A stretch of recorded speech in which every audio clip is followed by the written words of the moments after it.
The wrench slipped from Sam's oil-stained fingers, clattering against the concrete floor of Morrison's auto repair like a gunshot in the pre-dawn silence. He stared at it for a moment, that simple tool that had been his companion for 37 years, and wondered if this would be the last time he'd hear that sound echo through his garage. Before we jump back in, tell us where you're tuning in from, and if this story touches you, make sure you're subscribed, because tomorrow, I've saved something extra special for you. Outside, November rain drummed steadily against the corrugated metal roof, each drop a reminder that winter was coming fast, and with it, the end of everything he'd built with his own two hands. The fluorescent lights above buzzed and flickered, casting harsh shadows across the empty bays where cars once lined up three deep, waiting for the magic Sam Morrison could work with nothing but determination and spare parts. Now there was only silence, and bills, and the envelope from the bank that had been sitting unopened on his desk for 3 days, because some truths were too heavy to face before you absolutely had to. Sam bent to retrieve the wrench, his knees protesting with the sharp reminder that 64 years of crawling under engines takes its toll on a man's body. As he straightened, something caught his eye through the rain-streaked window, a single headlight cutting through the darkness, growing larger as it approached down the empty stretch of Highway 9. The engine sound was unmistakable, a Harley-Davidson, probably a Sportster by the rhythm of its heartbeat. But what was a bike doing out in weather like this, at 5:30 in the morning, on a road that led to nowhere but his failing garage? The headlight slowed, then turned into his lot. Through the rain and gloom, Sam could make out the rider hunched against the storm, bike sputtering and coughing like a wounded animal. The engine died as the rider coasted to a stop just outside the open bay door, and in the sudden quiet, Sam could hear something that made his mechanic's heart sink, the tick-tick-tick of overheated metal cooling too fast. The rider dismounted slowly, favoring his left leg. Water streamed from his leather jacket as he pulled off his helmet, revealing a weathered face framed by graying hair and a beard that had seen too many hard miles. His eyes, when they met Sam's, held the particular exhaustion that comes not just from riding through a storm, but from running out of options. "Shop open?" the biker asked, his voice hoarse from the cold. He gestured toward his bike, which was now making a sound no motorcycle should ever make a death rattle deep in its mechanical heart. "She's been running rough for the last 50 miles. Finally gave up about a quarter-mile back. Had to push her the rest of the way." Sam looked at the bike, then at the rider, then at the clock on the wall that read 5:47 a.m. Officially, Morrison's auto repair didn't open until 8. Officially, Sam Morrison was 3 months behind on his lease and 2 weeks away from losing everything. Officially, he should have told this stranger to come back during business hours. Instead, Sam Morrison did what he'd been doing for 37 years. He picked up his wrench and walked toward a machine that needed fixing. "Let's take a look," he said, and neither man knew they had just set in motion something that would change both their lives forever. Sam Morrison had built his reputation the same way he built everything else, one honest job at a time, with hands that never learned to cut corners and a word that meant more than any contract. Born in the bed of a 1958 Ford pickup in the parking lot of County General Hospital because his mother couldn't make it inside before he decided to arrive, Sam had been surrounded by engines from his first breath. His father, Big Jim Morrison, had run Morrison's auto repair before him and his grandfather before that.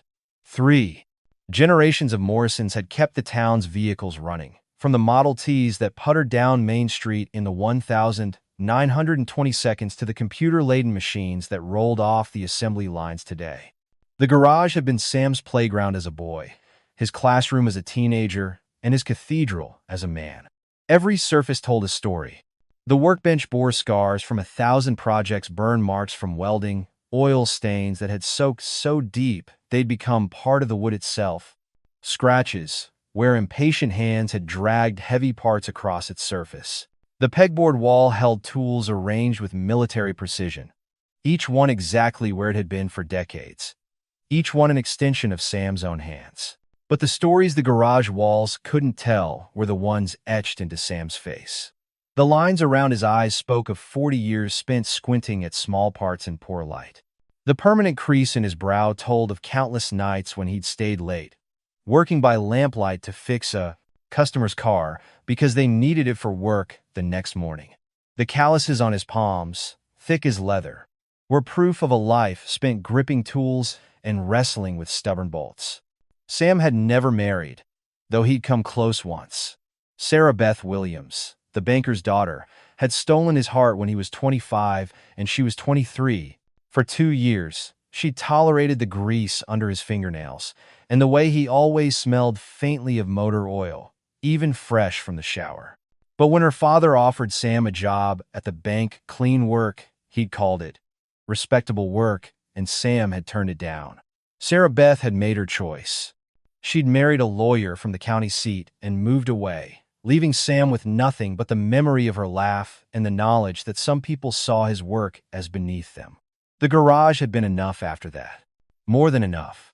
For nearly 4 decades, Sam had been the man people called when their cars wouldn't start on cold mornings, when strange noises came from under the hood, when their teenagers wrecked the family sedan and needed it fixed before Dad found out.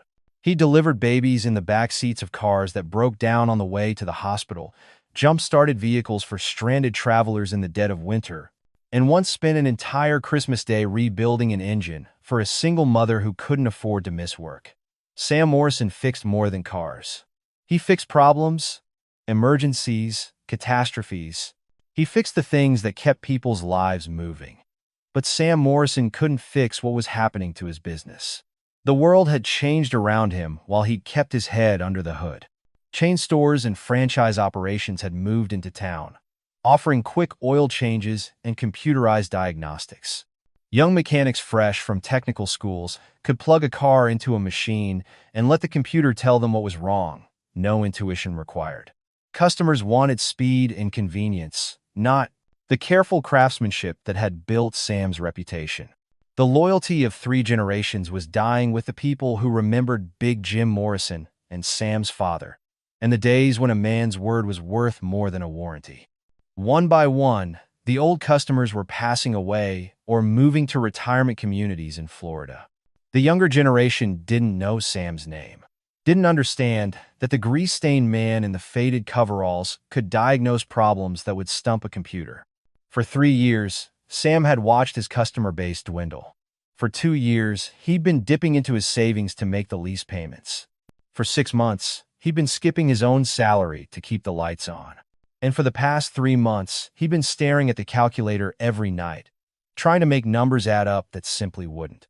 The bank envelope on his desk contained the final notice: 60 days to bring the lease current or lose the building that had housed Morrison's Auto Repair since 1955.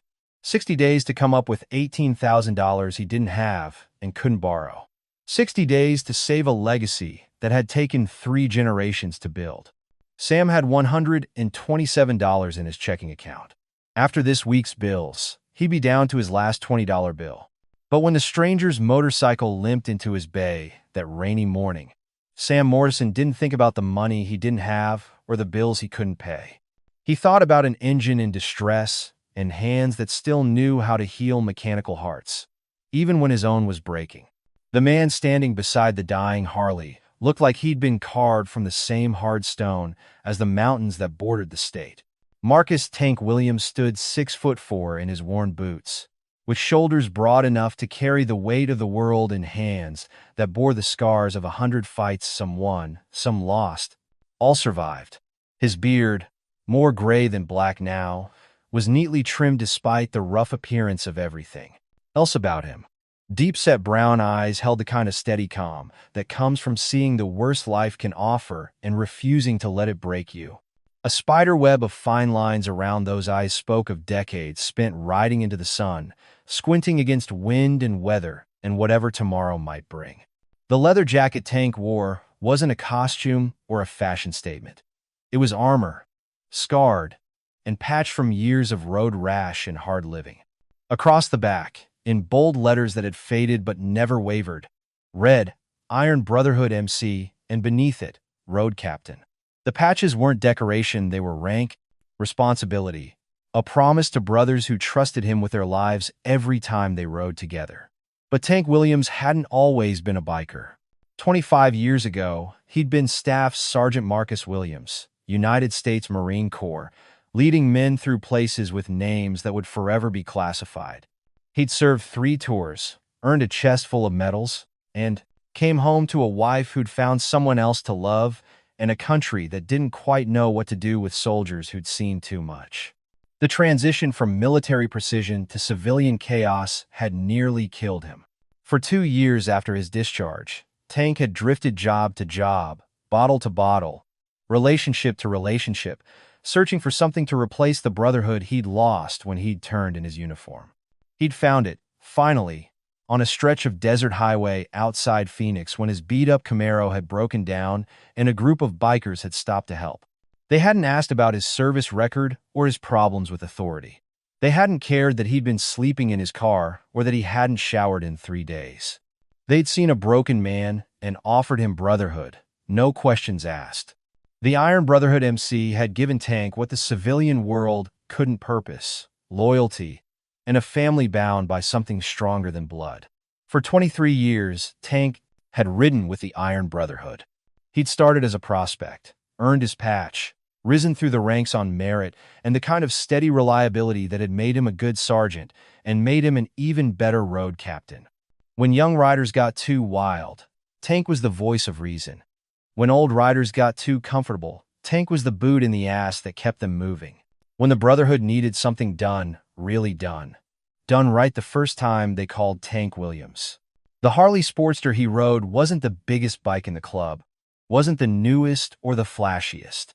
But it was Tank's, paid for with his own money, maintained with his own hands, ridden with the kind of respect a man shows a trusted partner. He put 180,000 miles on that bike, most of them two-up with his brothers, riding to funerals and weddings and rallies and runs that stretched from coast to coast. But on this cold November morning, Tank wasn't riding with his brothers. He was alone, pushing through weather that should have grounded any sensible rider, because sometimes a man has obligations that can't wait for better conditions.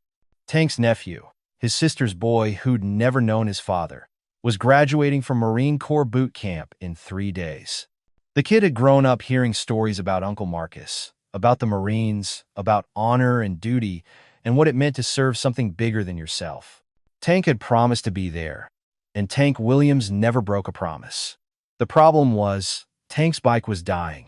For the past month, she'd been running rough, missing on the highway, losing power on hills. Tank had been nursing her along with adjustments and prayers, telling himself he'd get her to a proper mechanic after the graduation. But the machine had made the decision for him, giving up the Ghost just 50 miles from where his nephew would be receiving his Eagle, Globe, and Anchor. Tank had money for a mechanic, not much, but enough for a basic repair. What he didn't have was time. Every shop he'd called within 100 miles was booked solid, couldn't even look at the bike for a week. And Tank couldn't wait a week. His nephew was counting on him, so he'd ridden through the storm, pushing the Sportster beyond what she could give, until she'd finally surrendered on a dark stretch of highway with nothing but trees and rain for company.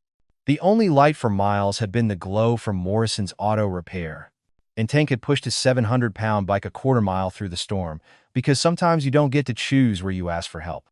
Now, he stood in the fluorescent light of a stranger's garage, water dripping from his jacket onto the concrete floor, watching a man he'd never met examine his motorcycle, with the kind of careful attention Tank recognized from his own maintenance rituals.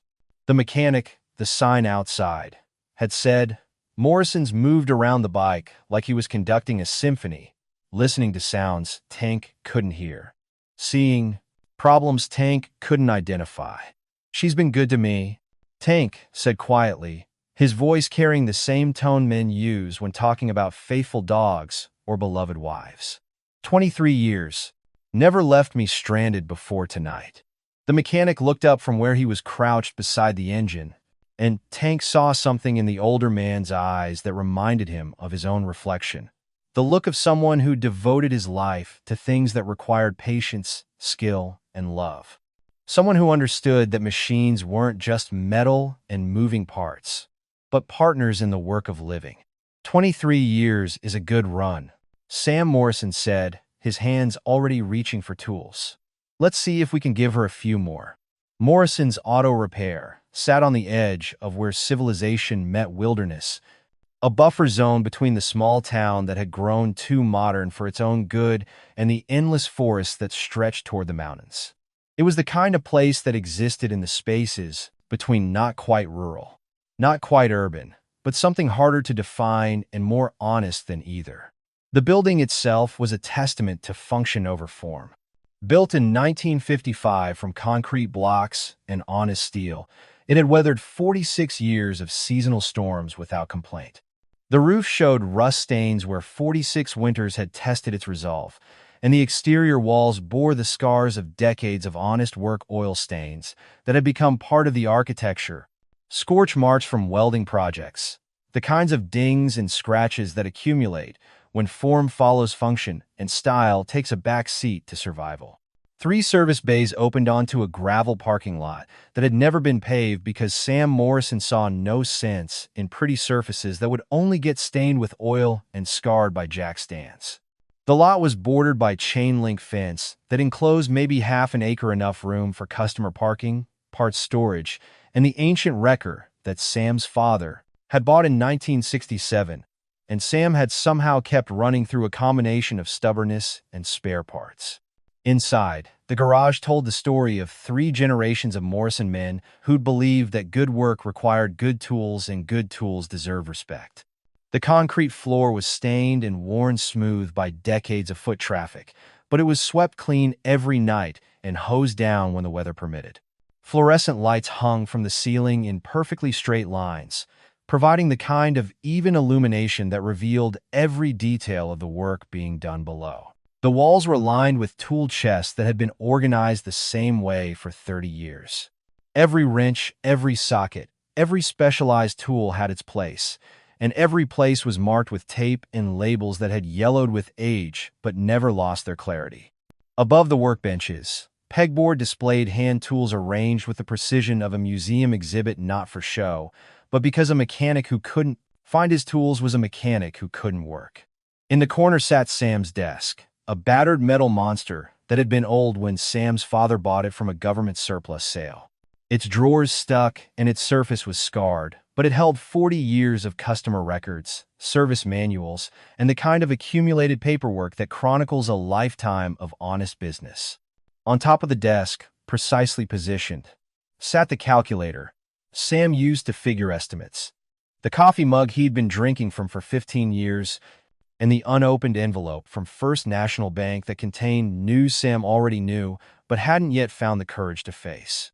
The smell of the garage was its own entity, decades of motor oil and gasoline, the metallic tang of cutting fluids, the rubber scent of new tires, and the indefinable aroma of machines that had been carefully maintained and lovingly operated.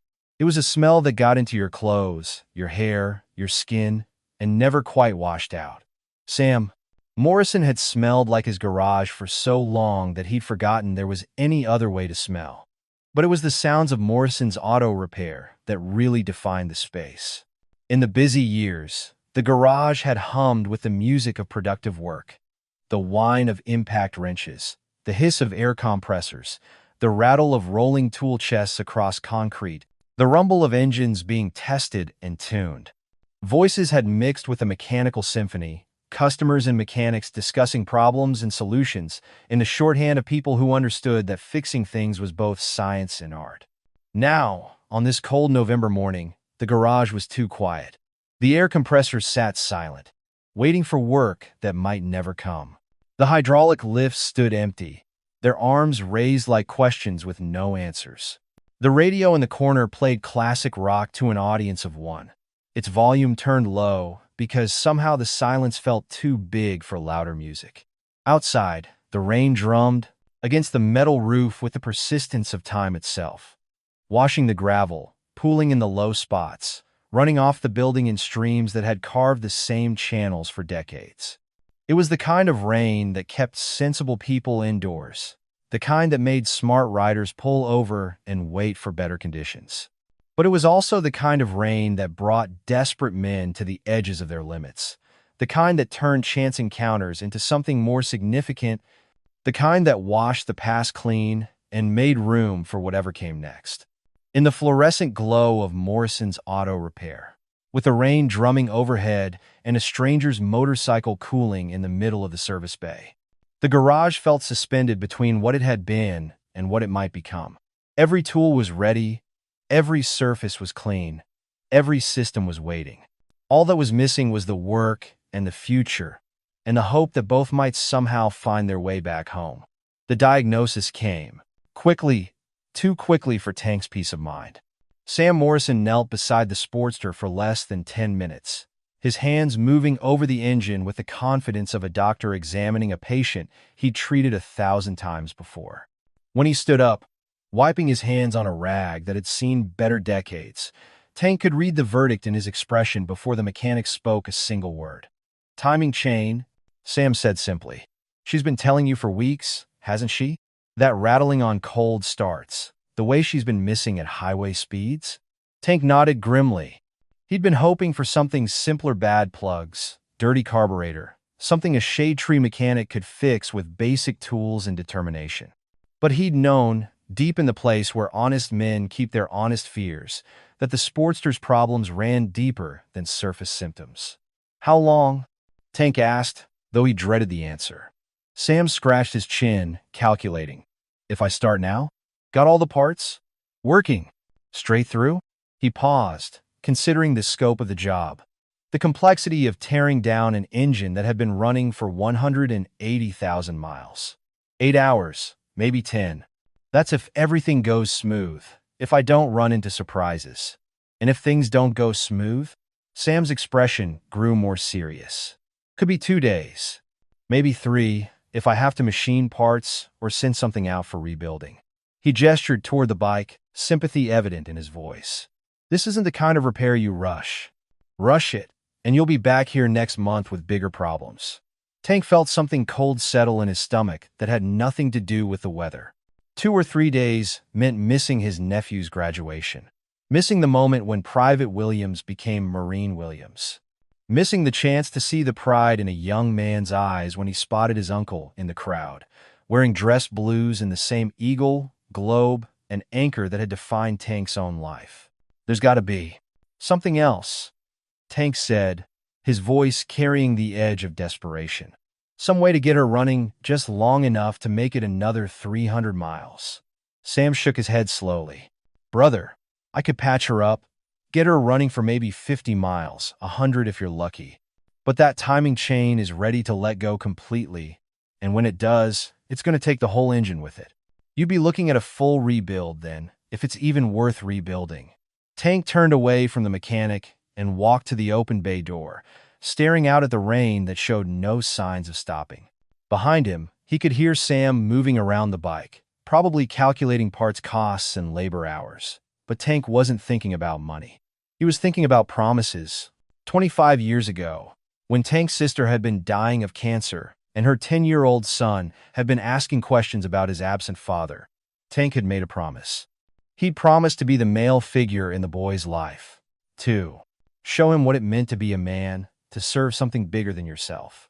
He'd kept that promise through little league games and high school graduations, through the kids' rebellious years, and the night when 18-year-old Mike Williams had called his uncle at 2 a.m. to say he decided to enlist. "I want to be like you, Uncle Marcus," Mike had said, his voice cracking with emotion and determination. "I want to be a Marine." Tank had cried that night, alone in his apartment, overwhelmed by pride and terror in equal measure. The kid was following in his footsteps, carrying on a tradition that stretched back through generations of Williams men who'd served their country. And Tank had promised to be there when Mike earned his eagle, globe, and anchor, promised to pin the Marine emblem on his nephew's uniform himself.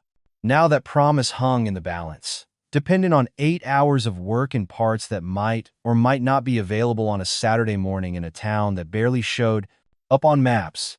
"How much?" Tank asked without turning around. "Parts and labor?" Sam was quiet for a moment, Calculating. Timing chain kit runs about 350, maybe 400 if I have to get the premium version. Labor. He paused again, and Tank could hear the discomfort in his voice.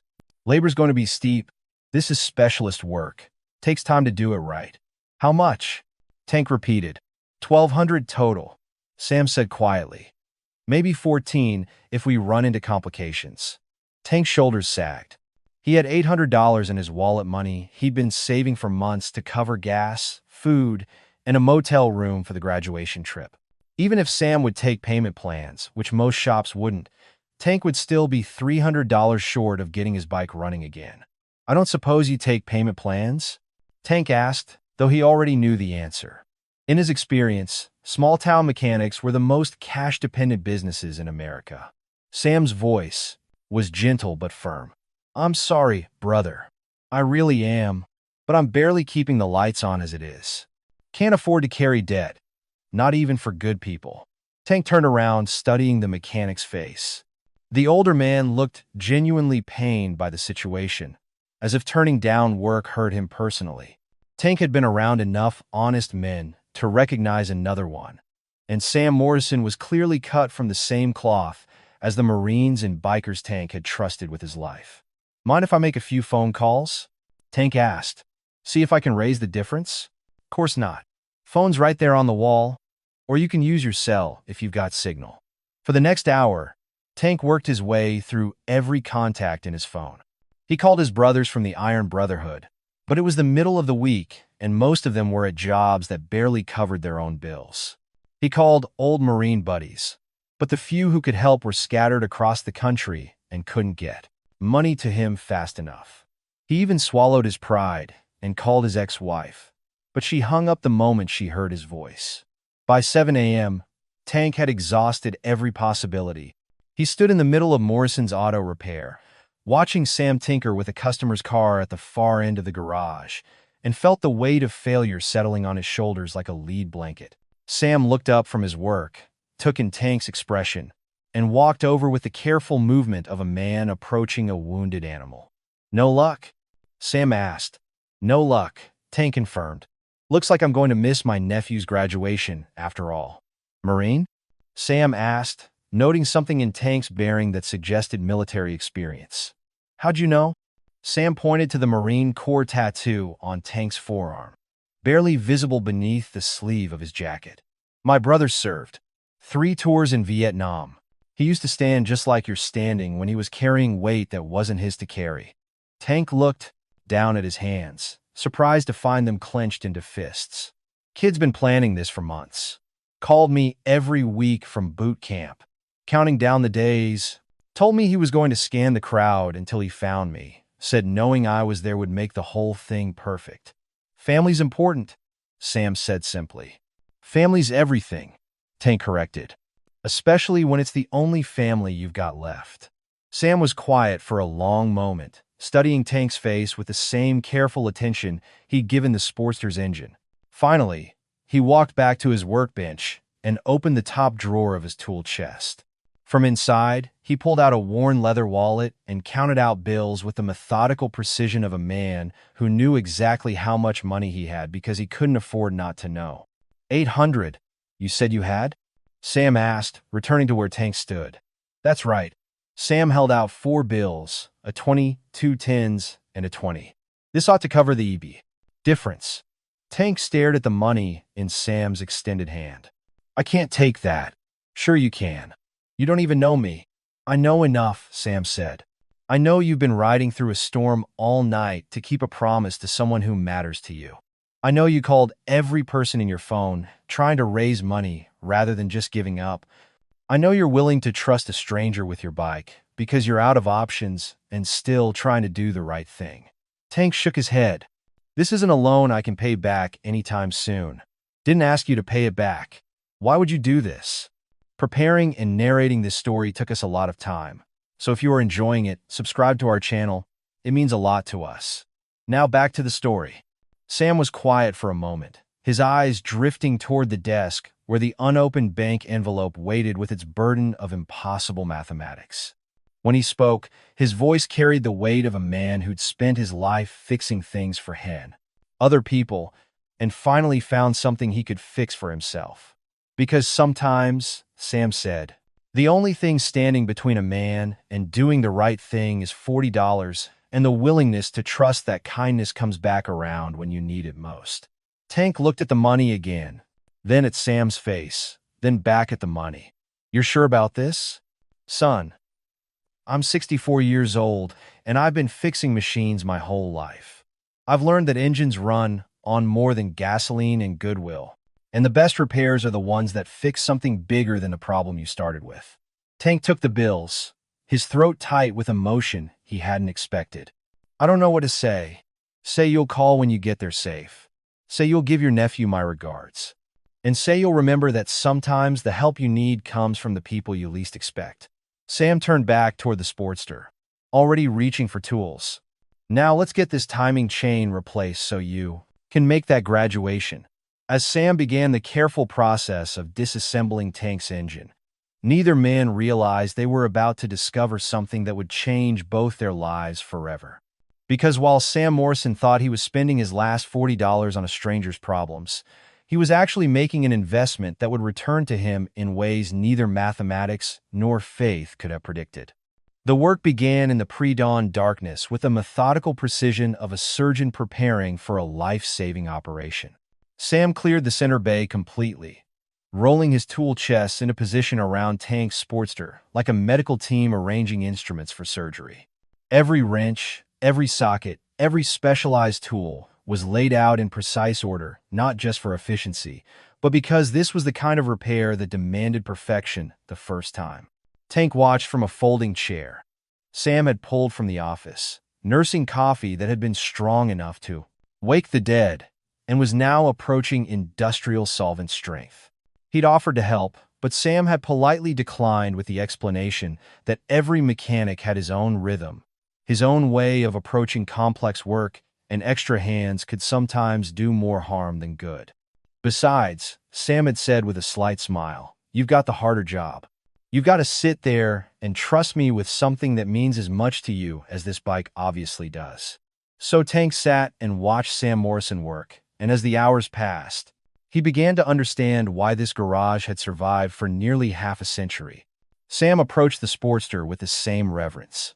A craftsman might show a piece of fine furniture, or a musician might demonstrate toward a vintage instrument.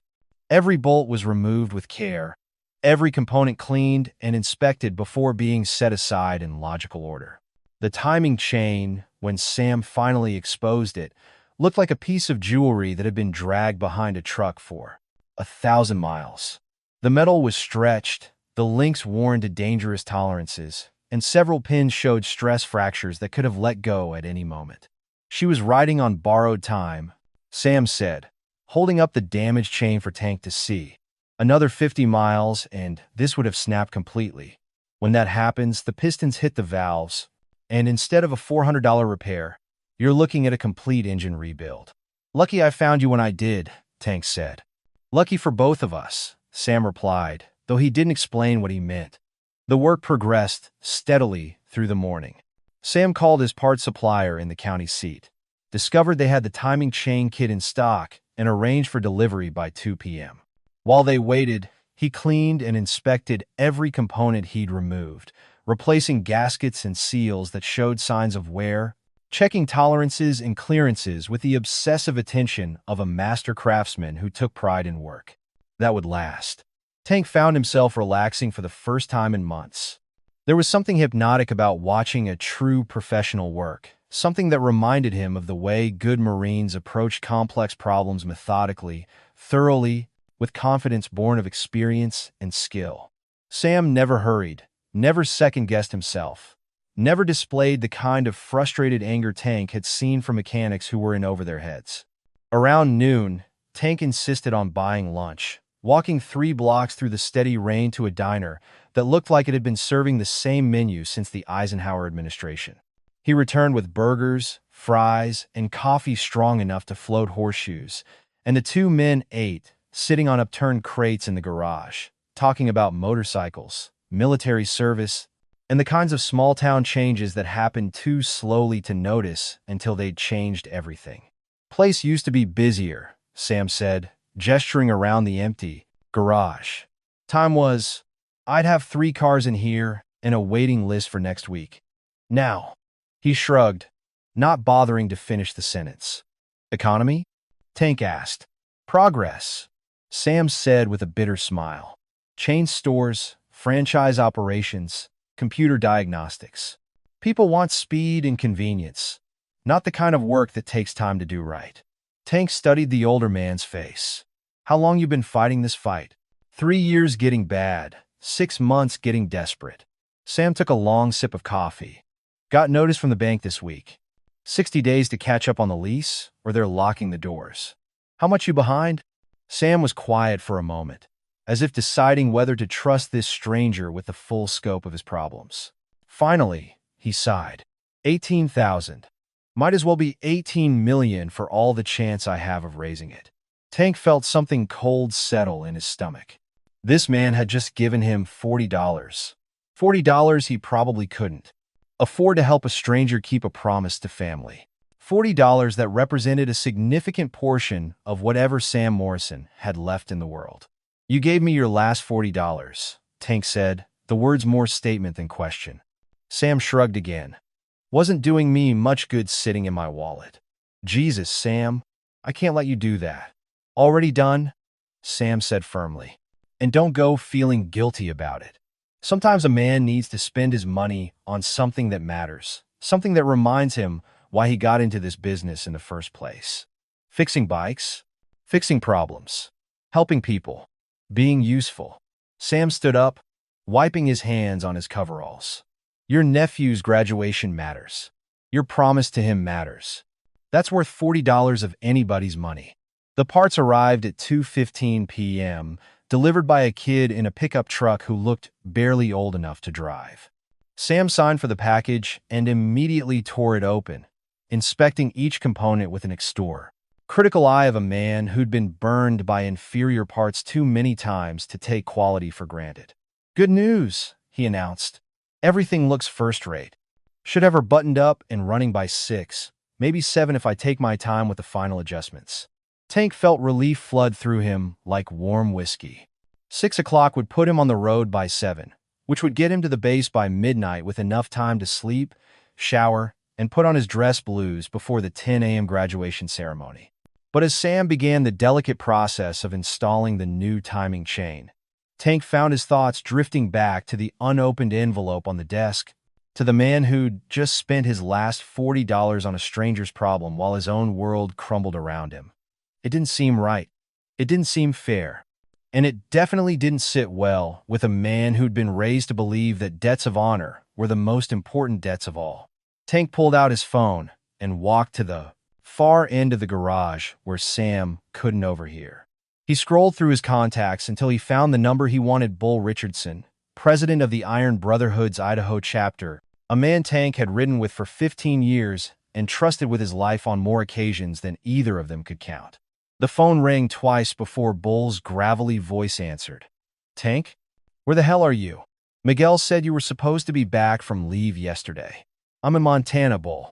Little town called Morrison, about 50 miles south of Great Falls. My bike broke down, and I found a mechanic who's helping me out. You need money? Tow truck? I can have someone on the road in 2 hours. No, the bike's getting fixed. Should be ready to roll by tonight. But Bull, I need to tell you about something. About the guy who's fixing my bike. Tank told Bull about Sam Morrison, about the failing garage and the bank notice and the $40 that represented a stranger's last reserves. He told him about the kind of work Sam did, the pride he took in it, and the way he'd treated Tank's problem like it was the most important repair in the world. When Tank finished, Bull was quiet for a long moment. He gave you his last $40? His last $40, Tank confirmed. To help you keep a promise to your nephew? That's right. Bull's voice, when it came back, carried the weight of absolute decision. What's the address? Tank gave him the address, then added, Bull, this guy doesn't know anything about the Brotherhood. He's just a mechanic trying to do right by people. Then he's about to learn what happens when people do right by us, Bull said. How much does he need? 18,000. Bull whistled low. That's a chunk of change. But Tank, you know what we do when someone shows one of ours that kind of kindness. Especially when they do it at cost to themselves. I know. Give me 12 hours, Bull said. Can you find a reason to stick around until tomorrow morning? Tank looked across the garage at Sam, who was now humming quietly as he worked, completely absorbed in the delicate task of timing the engine perfectly. Yeah, I can find a reason. Good. And Tank? Make sure our friend understands that what's about to happen isn't charity. It's family business. It's the Brotherhood taking care of someone who took care of the Brotherhood. Bull hung up, and Tank stood in the corner of the garage, phone in his hand, wondering if Sam Morrison had any idea that his quiet act of kindness was about to be repaid in ways that would change his life forever. At 6:15 p.m., Sam tightened the last bolt and stepped back from the Sportster with the satisfied expression of a man who'd just completed work he was proud of. The bike sat in the center of the bay, like a patient that had successfully undergone major surgery. Still recognizably the same machine, but somehow renewed, restored, ready for whatever roads lay ahead. Want to fire her up? Sam asked, wiping his hands on a clean rag. Tank straddled the bike, turned the key, and thumbed the starter. The Sportster came to life immediately, with the strong, steady rumble of an engine that was perfectly timed and properly cared for. No hesitation, no missing, no rattles or strange noises, just the pure, mechanical poetry of 883 cubic inches of well-tuned American iron. She sounds perfect, Tank said over the engine noise, his voice carrying the kind of relief that comes when something precious is returned to full health. She should give you another 100,000 miles, Sam said with quiet pride. Maybe more if you keep up with the maintenance. Tank let the bike idle for a few minutes, listening to the rhythm of the engine, feeling the solid vibration through the frame. Everything felt right, felt strong, felt like the machine he'd trusted for 23 years and 180,000 miles.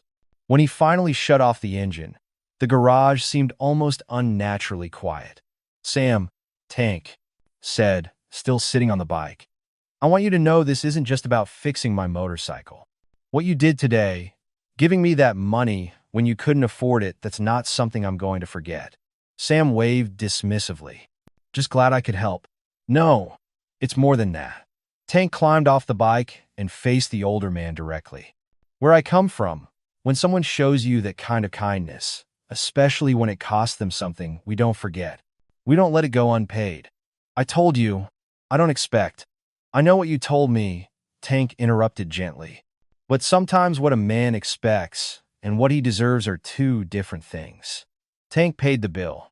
$1,240 for parts and labor. Money well spent for work that would last for years. As Sam wrote up the receipt, Tank noticed him glance toward the desk where the bank envelope still sat unopened, still carrying its burden of impossible mathematics. Sam, Tank said as he prepared to leave, I want you to do me a favor. What's that? Keep this place open tomorrow. I know it's Sunday, but keep it open anyway. And when people start showing up, remember that kindness has a way of finding its way home. Sam looked puzzled. What people? Tank just smiled and fired up the Sportster. As he rode out into the evening, leaving Morrison's auto repair in his mirrors, he pulled out his phone and sent a text message to Bull Richardson. Package delivered. Be gentle with him, he's good people. 50 miles down the road, Tank's phone buzzed with Bull's reply. Gentle's not the word I'd use. Overwhelming, maybe. Life-changing, definitely. Brotherhood doesn't forget, Tank, and tomorrow morning, Sam Morrison's going to learn what that means. Tank smiled and twisted the throttle, feeling the Sportster surge forward with all the power and reliability Sam Morrison had built back into her mechanical heart. Behind him, in a small garage in a forgotten town, a good man was about to discover that sometimes the same help you need comes from the people you least expect, in ways you never could have imagined. The Brotherhood was coming, and Morrison's auto repair would never be the same. The first sound Sam heard wasn't engines, it was his own heartbeat, unnaturally loud in the pre-dawn silence of Morrison's auto repair. He'd arrived early, as he always did, carrying the weight of another sleepless night spent staring at numbers that wouldn't add up and options that didn't exist. The bank envelope sat on his desk like a death sentence, finally opened, its contents confirming what he'd already known. 60 days to find $18,000 or lose everything his family had built over 3 generations. Sam made coffee in the small pot he kept in the office, his movements automatic, ritualistic. Outside, November morning darkness pressed against the windows, and a light frost covered the parking lot like a premature grave shroud. The garage felt different, somehow emptier than usual, as if even the building sensed its approaching end.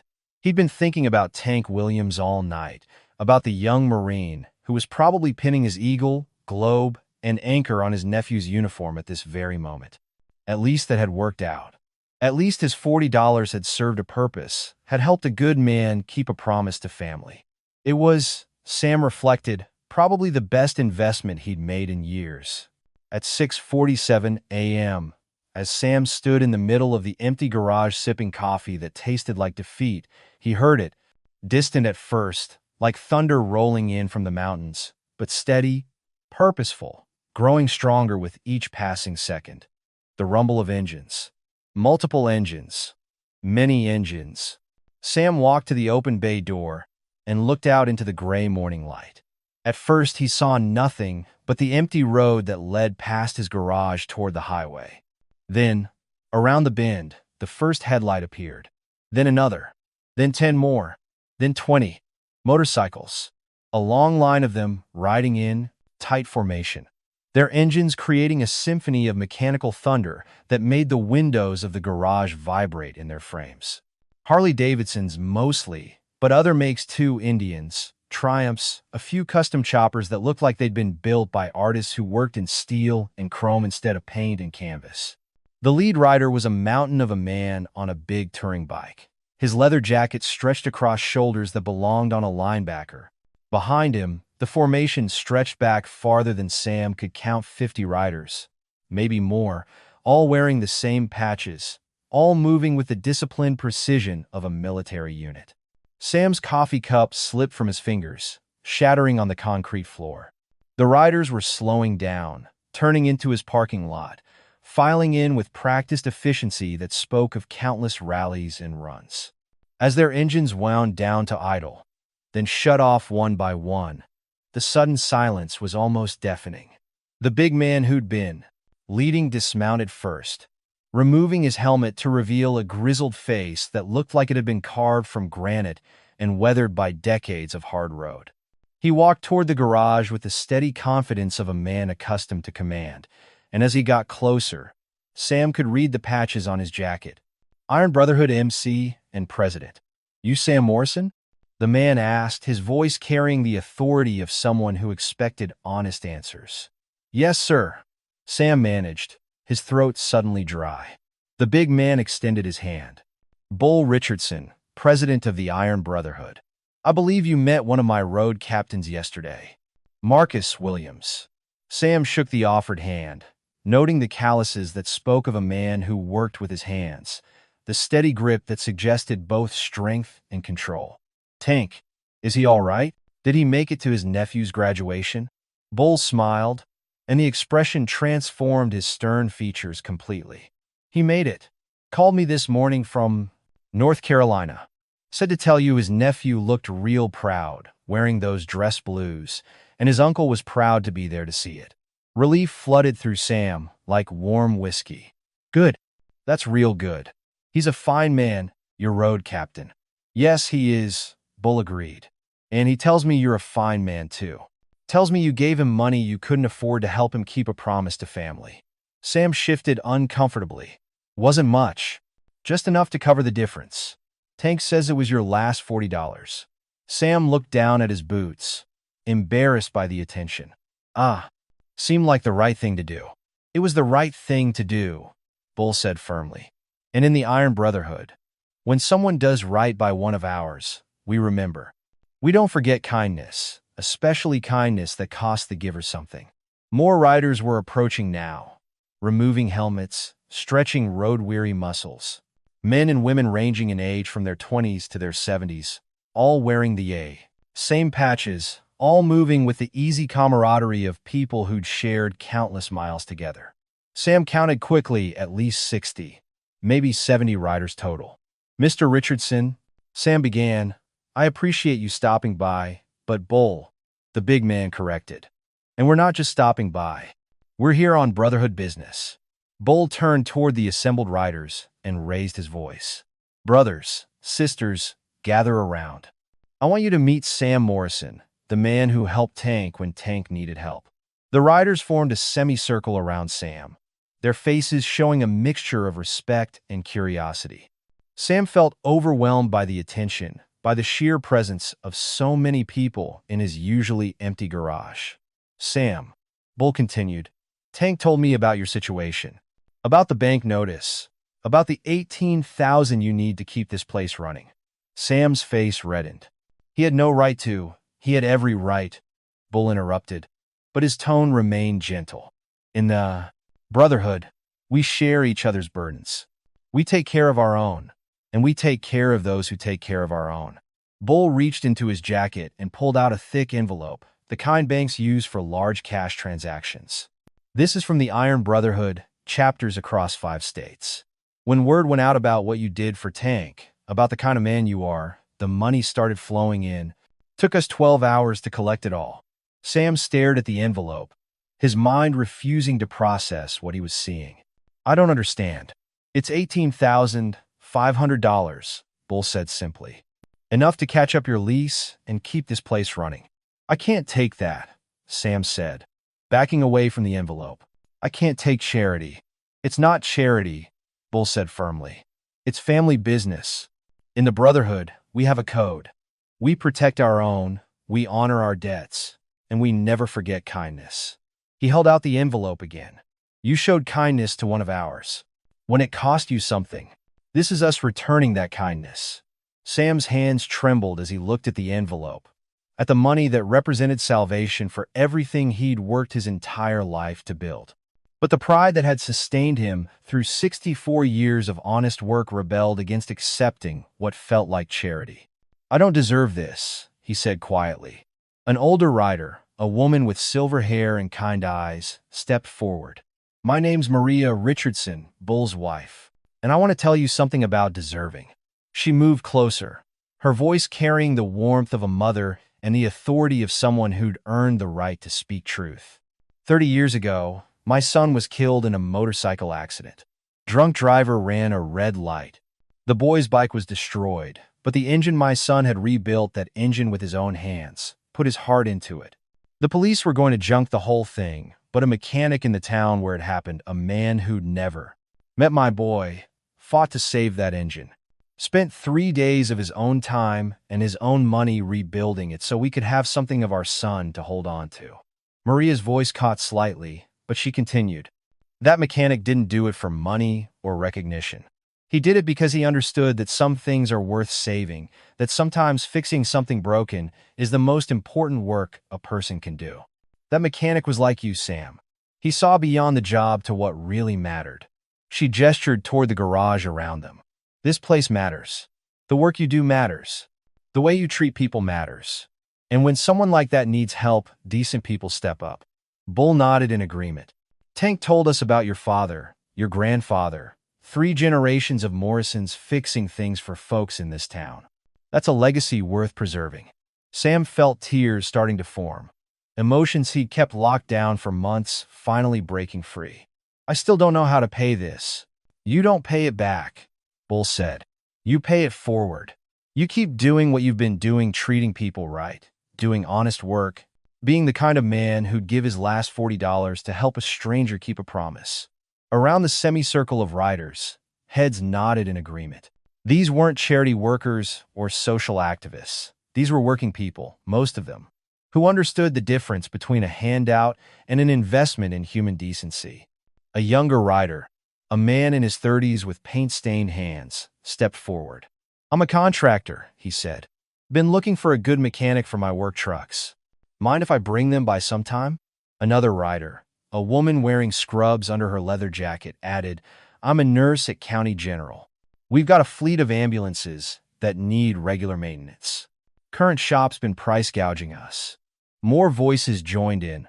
Offers of business, recommendations to friends, connections to the kind of steady work that could sustain a small garage.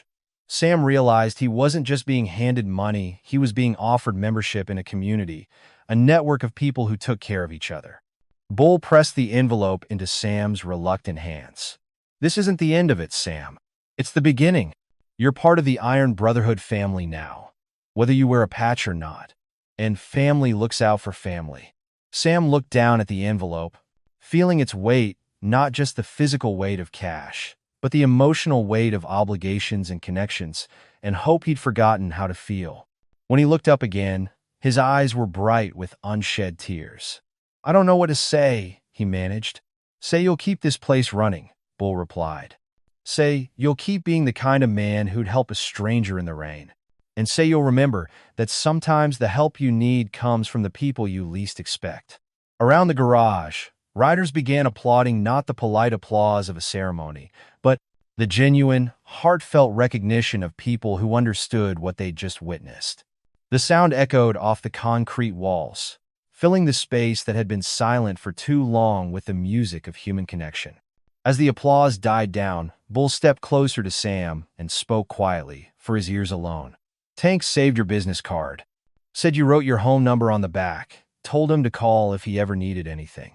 That's the kind of thing that matters to people like us, Sam. That's how we know you're family. Sam nodded, still overwhelmed by the magnitude of what was happening. Tank's welcome here anytime. All of you are.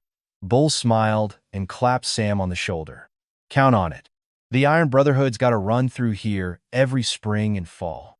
We'll make Morrison's Auto Repair a regular stop. As the riders began to prepare for departure, several stopped to shake Sam's hand, to introduce themselves, to exchange business cards and phone numbers.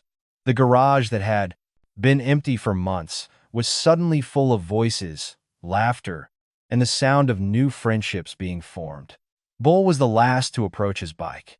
Sam, he said, Tank asked me to give you something else. He pulled a small package from his saddlebag and handed it over. Said you'd understand what it means. Sam unwrapped the package to find a patch, not an Iron Brotherhood patch, but something custom-made. It read simply, Honorary Brother, Morrison's Auto Repair, with the Iron Brotherhood's colors and insignia incorporated into the design. Tank had it made special, Bull explained. Said a man who'd give his last $40 to help a stranger deserved recognition from people who understand that kind of honor. Sam held the patch like it was made of gold, his throat too tight to speak. Keep doing what you're doing, Sam, Bull said as he started his bike. The world needs more mechanics like you, more men like you. As the Iron Brotherhood formed up and rode out, their engines creating a thunder that echoed across the morning landscape. Sam Morrison stood in the doorway of his garage, holding an envelope full of money and a patch that represented membership in a family he'd never asked to join but desperately needed. For the first time in months, Morrison's Auto Repair felt alive again. And for the first time in years, Sam Morrison felt like he understood what his grandfather had meant when he'd said that fixing things was about more than just machines. It was about keeping the world running, one broken part at a time. 6 months later, Morrison's Auto Repair buzzed with the kind of activity Sam Morrison had almost forgotten was possible. 3 service bays ran simultaneously, one with Maria Richardson's Suburban getting its transmission serviced, another with a county general ambulance undergoing its monthly maintenance, and the third with a custom chopper that belonged to a contractor who'd become one of Sam's most reliable customers. The sound of impact wrenches mixed with classic rock from the restored radio, creating the symphony of productive work that had been missing for too long. The air smelled of fresh coffee, motor oil, and the indefinable scent of machines being properly cared for. Sam moved between projects with the fluid confidence of a master craftsman who had more work than he could handle, and the luxury of choosing customers who appreciated quality over speed. The bank envelope that had once carried the threat of foreclosure now held the title to the building. Sam had bought the garage outright 3 months after the Iron Brotherhood's visit, using money from the thriving business they'd helped create. The for sale sign that had haunted the property next door had been replaced with one that read, Morrison's Auto Repair. Expansion coming soon. But the changes went deeper than increased business and financial security. Sam had discovered something he'd forgotten during the lean years: the joy of work that mattered, the satisfaction of being part of a community that extended far beyond the borders of his small town. The Iron Brotherhood had been true to their word.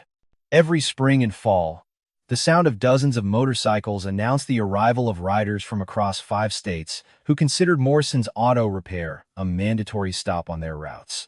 Sam had become the unofficial mechanic for 3 chapters, and his appointment book showed maintenance dates for bikes from as far away as Oregon and Colorado. More important than the business, though, were the relationships. Tank Williams had become a regular correspondent, calling every few weeks to check on Sam and share stories from the road. The young Marine nephew had sent a handwritten thank you note, explaining how much it had meant to have his uncle at the graduation and how proud he was to be part of a family that included people like Sam Morrison. Bull Richardson stopped by whenever business brought him through Montana, usually bearing stories from other chapters and updates on the Brotherhood's charity work. Sam had learned that the Iron Brotherhood ran annual toy drives, organized benefit rides for children's hospitals, and maintained an informal network of mechanics, lawyers, doctors, and other professionals who provided services to members in need. "We're not what people think we are," Bull had explained during one of his visits. "We're working people who found family on the road, who take care of each other, because that's what family does." Sam had been officially inducted as an honorary brother during a ceremony that brought more bikers to his town than most people had ever seen in one place. The patch Tank had given him was framed on the office wall, next to photos from bike rallies and group rides where Sam had been welcomed as part of the extended Iron Brotherhood family. But perhaps the most meaningful change was the one that happened every evening when Sam locked up the garage, where once he'd faced empty bays and uncertain tomorrows. Now he saw a business that mattered to people, work that made a difference, and evidence that kindness truly did find its way home. On this particular evening, as spring rain drummed against the roof and Sam finished maintenance on a police motorcycle, his phone rang. The caller ID showed Tank Williams, and Sam smiled as he answered. "Tank, how's the road treating you?" "Good, Sam. Real good. Calling from somewhere in Nevada. The Brotherhood's heading to a rally in California. But I wanted you to know something." "What's that?" "Remember, I told you about my nephew, the Marine? He's getting deployed next month. Afghanistan. And he asked me to give you a message." Sam set down his wrench, giving Tank his full attention. "I'm listening." "He said to tell you that knowing people like you exist in the world makes him proud to serve. Said if more folks were like the mechanic who helped his uncle when help was needed, America would be in good hands." Sam felt familiar tightness in his throat, the emotion that came whenever he was reminded that his small act of kindness had rippled outward in ways he'd never anticipated. "That's quite a thing for a young Marine to say," Sam managed. "It's true, though," Tank continued. "You gave me $40 when you had $40 to give. But more than that, you reminded me that good people still exist, that kindness isn't dead, that sometimes the help you need comes from the most unexpected places." Tank paused, and Sam could hear the rumble of engines in the background, the sound of the Brotherhood preparing to ride. "I've been thinking about that night a lot, Sam. About what might have happened if I hadn't seen your light on, if you'd been closed, if you'd turned me away. I would have missed the most important moment in my nephew's life, and he would have thought his uncle had broken a promise." "But that didn't happen," Sam said. "No, it didn't, because a mechanic in Montana decided to trust a stranger, to see past the leather and the patches and the fact that it was 5:30 in the morning and nobody should have been asking for help. You saw a man who needed help, and you helped." Sam looked around his garage at the busy bays, the full appointment book, the evidence of a business and a life transformed by a single decision to do the right thing. "I just did what seemed right at the time. That's what makes it matter," Tank said. "You didn't do it for recognition or reward. You did it because that's who you are. And because that's who you are, the Brotherhood will always consider you family." After Tank hung up, Sam stood in the quiet garage, listening to the rain and thinking about the chain of events that had started with a broken motorcycle and $40 and led to a life he couldn't have imagined 6 months ago. He thought about Tank's nephew, somewhere on a military base preparing to serve his country, carrying with him the knowledge that his uncle had been able to keep a promise because a stranger had been willing to trust. He thought about the Iron Brotherhood, scores of riders who'd been willing to cross state lines to repay kindness with kindness, to turn a single act of generosity into a network of support and connection that would last for years. And he thought about his father and grandfather, about 3 generations of Morrison men who'd built their lives around the simple idea that fixing things really fixing them. Doing the work right was about more than mechanical skill.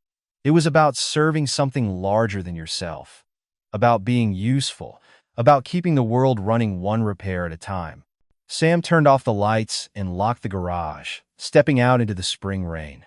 As he walked to his truck, he passed the sign that had stood outside Morrison's Auto Repair for 46 years, weathered but sturdy, announcing to the world that honest work was done here. Below the original sign, Tank Williams had installed a smaller one during his last visit.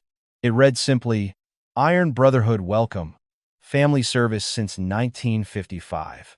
Sam smiled as he climbed into his truck, thinking about the $40 that had somehow multiplied into more than money could measure. He'd learned that kindness wasn't just about the giving, it was about the receiving, the connections, the understanding that every person you meet is fighting battles you know nothing about and carrying burdens you can't see. Most importantly, he'd learned that sometimes the help you need comes from the people you least expect, in ways you never could have imagined, and that the best investment a man can make is in the simple act of seeing other people as worthy of help, worthy of kindness, worthy of the kind of trust that says, "I don't know you, but I know enough." As Sam drove home through the rain, the sound of distant thunder reminded him of engines on the horizon, of brotherhood rolling down the highway, of the knowledge that tomorrow would bring more work, more opportunities to help, more chances to prove that good people still existed in a world that sometimes forgot to look for them. Morrison's Auto Repair would be open for business in the morning, ready to fix whatever needed fixing, just as it had been for 46 years. But now it would also be something more, a beacon of hope, a reminder that kindness matters, and proof that sometimes the most important repairs are the ones that fix the broken parts of human connection. The last $20 Sam Morrison ever spent became the first investment in a fortune that couldn't be measured in currency, but could be counted in friendships, trust, and the knowledge that he'd helped keep promises, dreams, and the bonds between families intact. And that, Sam knew as he pulled into his driveway and looked back toward the garage lights glowing in the distance, was worth more than any amount of money the bank could ever demand. Up next, you've got 2 more standout stories right on your screen. If this one hit the mark, you won't want to pass these up. Just click and check them out.